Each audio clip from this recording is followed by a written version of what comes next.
Is there one piece of advice on a very high level that you would give the amateur golfer watching right now? Let's say it's a 15 handicap type person of, hey, you know what?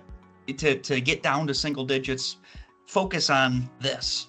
Yeah, I would say two things really that come to mind are really good course management, playing smart and never hitting a shot you feel uncomfortable with, and also developing a short game. I think that's so important around the greens and everything. I have a lot of junior players, one that is doing very well, and I think he's 1 or 2 in the state for his class right now.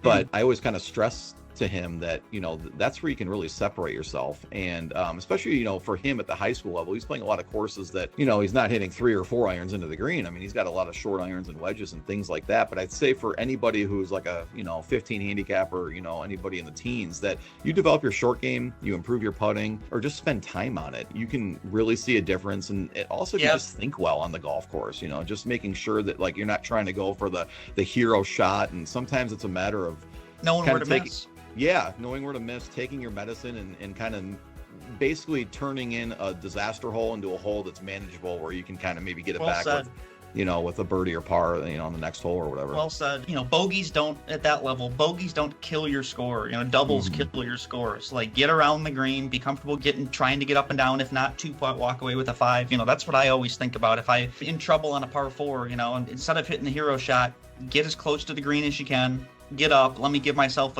hopefully a good look at par. Worst case, I'm tapping in for a bogey and just moving on.